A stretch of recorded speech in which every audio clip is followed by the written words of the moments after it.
Chapter 2. Casting Light on Dark Energy. As you will recall from the last chapter, Source is made up of completely neutral energy, both dark and light. The energy it encompasses is transmutable and changes from light to dark in all points in between. Being a small spark of source energy, you control the hue of the energy in your own personal energy field, which has a place in the collective, like one dot of color or a pixel in the entire photograph made up of millions of pixels. Because we are all part of source, we need to embrace the dark with the same unconditional love we would the light. Remember, dark energy is all about negative thoughts and emotions. It's not the same thing as evil. Dark energy kept in proper balance should never invoke fear.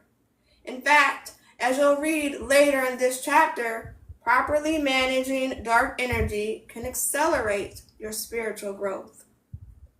We will all find ourselves in the dark at one time or another, because every thought we have and every action we take transmutes into energy. You cannot avoid dark energy. The times when you are lonely or when you feel sadness or grief are all times you will be harboring an excess of darkness in your personal energy field. If you learn how to live in it, processing it so that it's transient, instead of allowing the dark energy to root itself and become firmly entrenched, the dark energy can indeed become healing and empowering.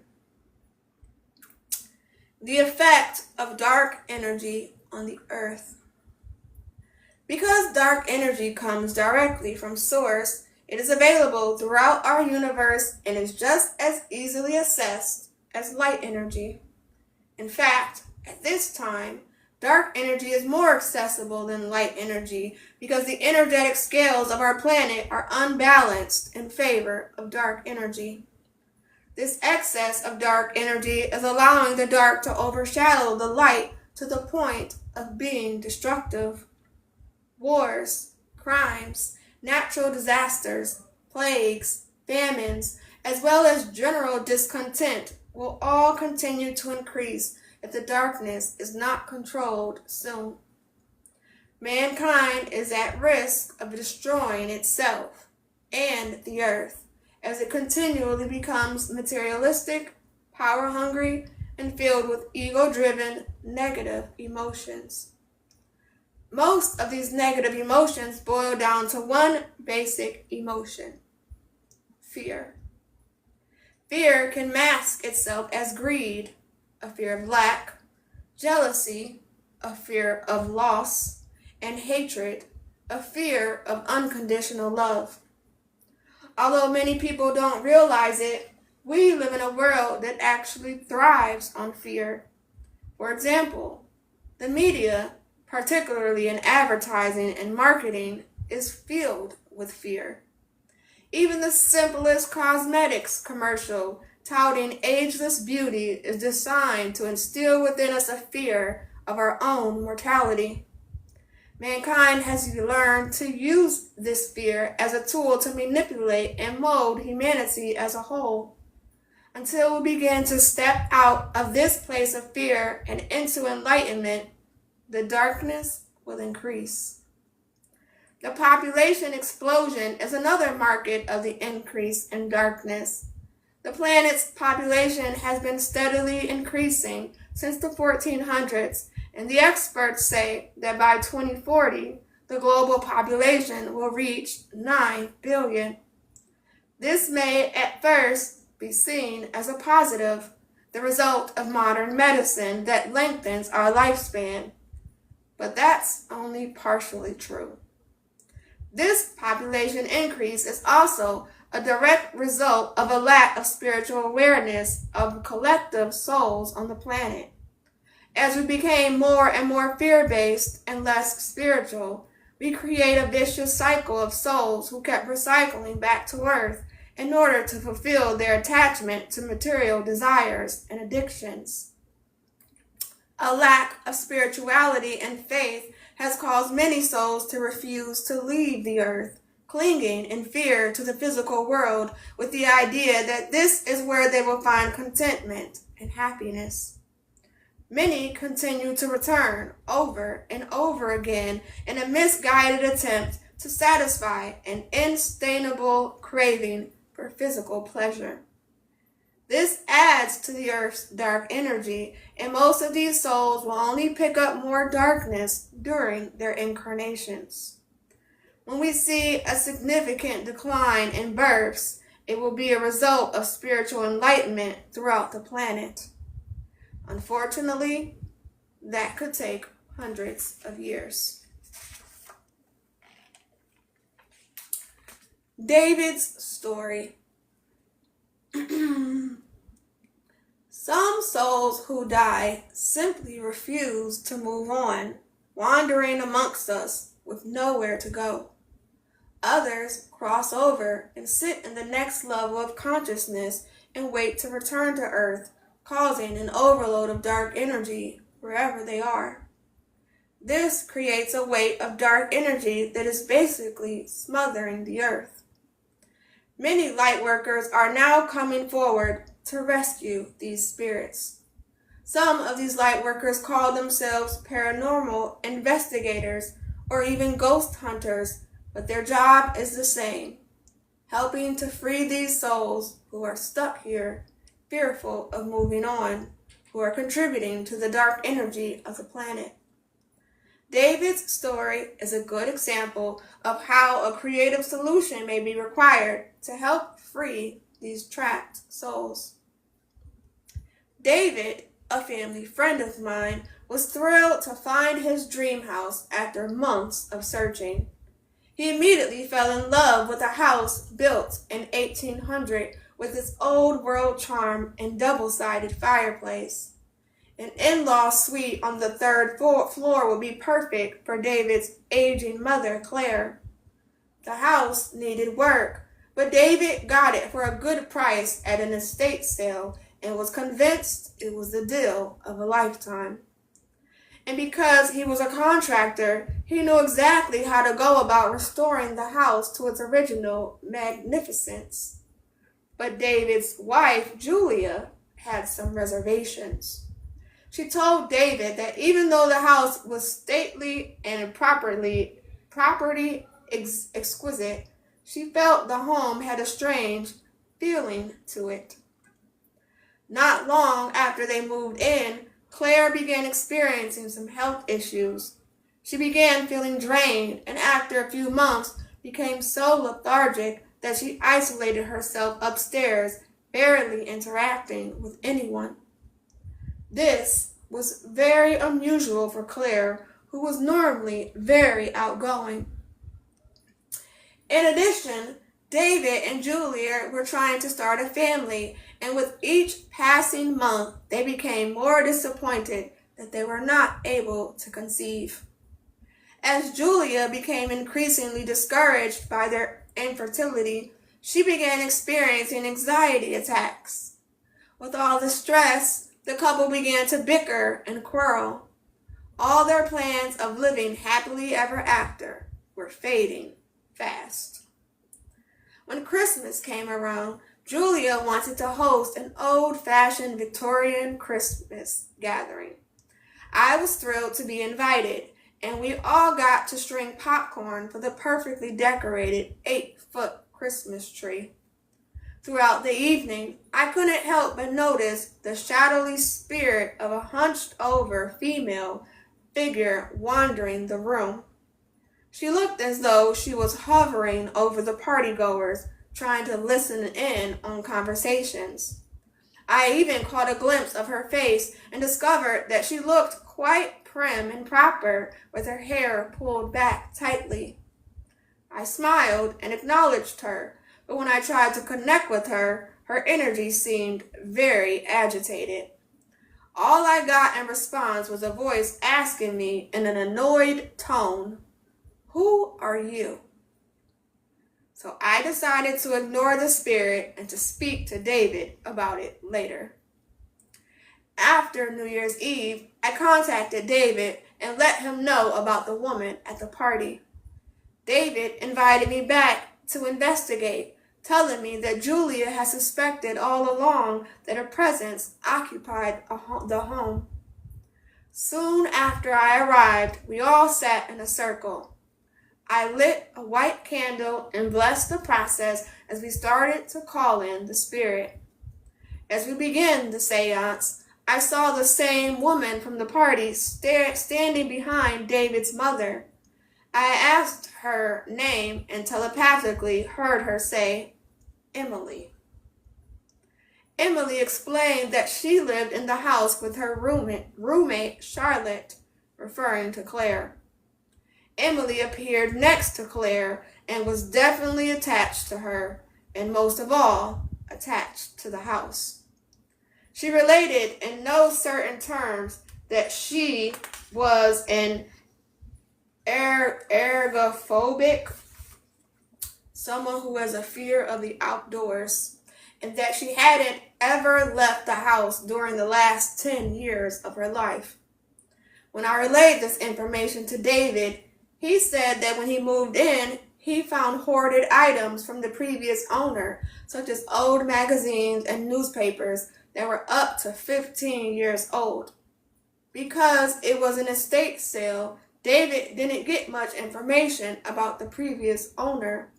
All he knew was that the person had been an eccentric elderly woman who had passed away.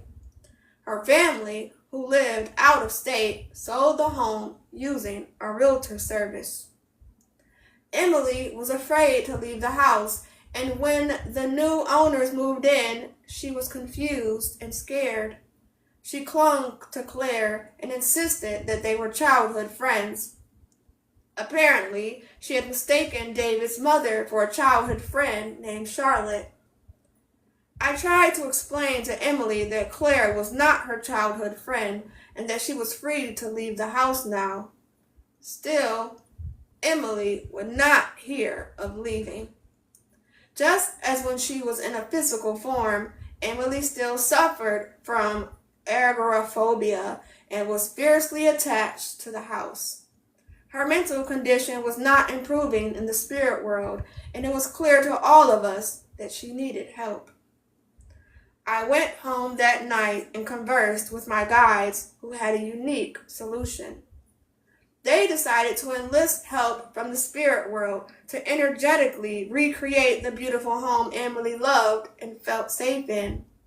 The plan was then to gradually introduce themselves to Emily and move her to the energetically duplicated environment where she would be comfortable. They told me they would work with her mental issues once she adjusted in the spirit world. My guides found Emily's loved ones from the spirit world. Even the real Charlotte showed up. And little by little, they moved Emily into her new energetic home.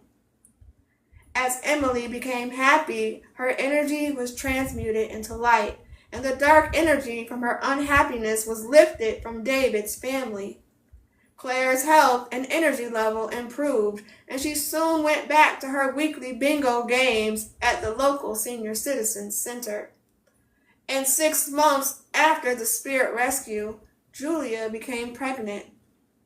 By transmuting Emily's unhappiness and lifting her up spiritually, we all contributed in making the earth a lighter place.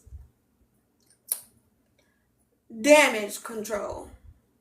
Deflecting dark energy. With an ongoing accumulation of the dark energy on the planet, Lightworkers have been activated to return here to balance out the energy. Lightworkers descend to Earth from above, one by one, naturally harboring an excess of light energy, which begins to tip the scales back into energetic balance.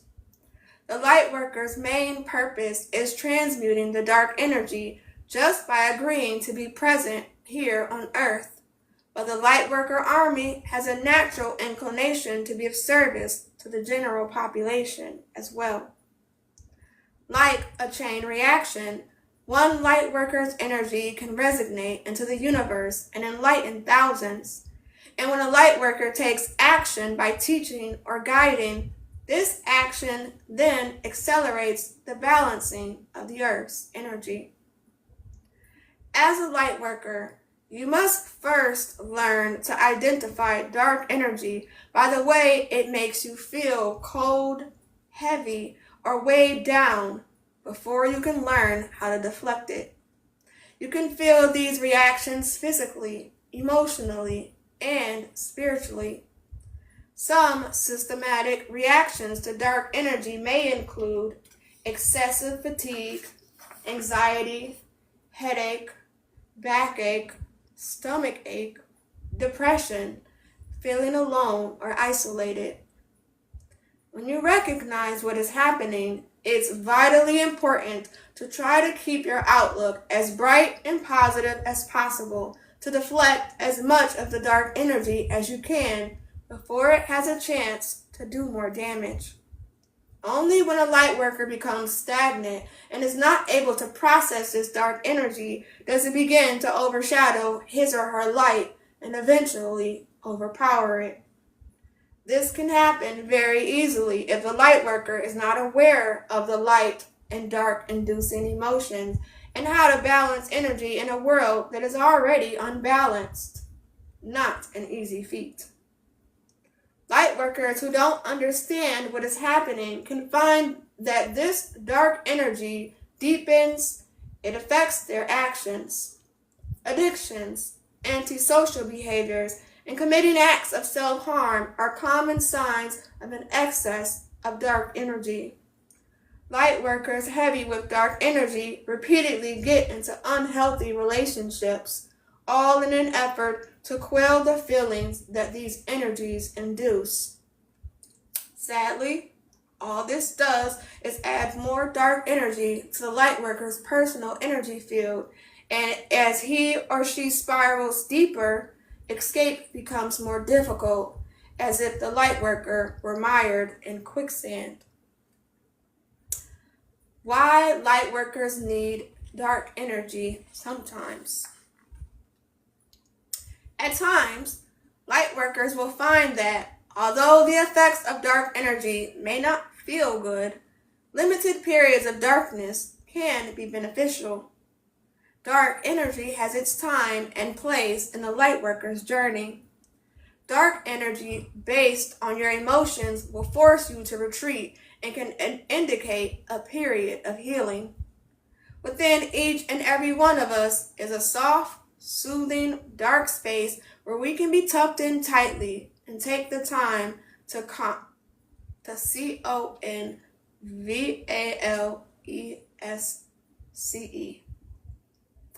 Because we are never alone, our guides and loved ones in the spirit world will accompany us there while we repair our spirits after trauma. The grief we suffer when a loved one transitions into the spirit world, for example, will often put us in a dark place deep inside ourselves. Feelings of sadness, isolation, and emotional pain, all dark energy-induced emotions, are to be expected, but also be aware that during this time you will be guided through the internal darkness to a place where you can work through the grieving process and heal your energy. Because Lightworkers are naturally composed of more light than dark energy, it's perfectly okay to settle into this darkness for a period of time. Once the healing process is complete, you will emerge back into the light in a state of acceptance. Another reason all Lightworkers will become pushed, pulled, or tempted into the darkness at times has to do with their ability to be of service to those in need. At times, Lightworkers require the soul experience of being thrown into the darkness so they can learn how to navigate around that darkness in order to understand, assist, and enlighten others who are trapped there. For the unaware light worker who has not yet discovered his or her true path, this can be scary, painful, and confusing experience. At times, light workers can get lost in the darkness, often wondering why they have to suffer more than most people and why the dark seems to follow them everywhere they go. Yet, like a lifeguard, the light worker will dive into the sea of darkness and rescue those who are drowning. Being able to relate and empathize with others requires going into the water and getting wet. Another benefit of these dark periods is rapid soul progression. During dark times, the universe presents us with one or more major life lessons. As we experience them, we overcome karma, complete soul contracts, and transmute dark energy, further elevating our spiritual status and that of the collective energy. After all, a light worker who combats dark energy in his or her own life is actually servicing the entire collective by transmuting dark energy into light. Helping others through your own personal experiences with darkness is not the only way to shift dark energy to light. Finding and dedicating yourself to causes that have personal significance is a wonderful way to transmute dark energy. Even a simple prayer for others, a thought of love and light, will begin to transmute the dark energy around you. On the final but important note, please remember that as super sensitive beings, light workers may absorb the dark energy of those around them or even of the collective and feel the effects. In this way, the suffering they feel may not always belong to them. It is important to be aware of this collective dark energy so you won't be blindsided by it, especially because as a light worker, you are here to balance and transmute the dark energy for the entire planet.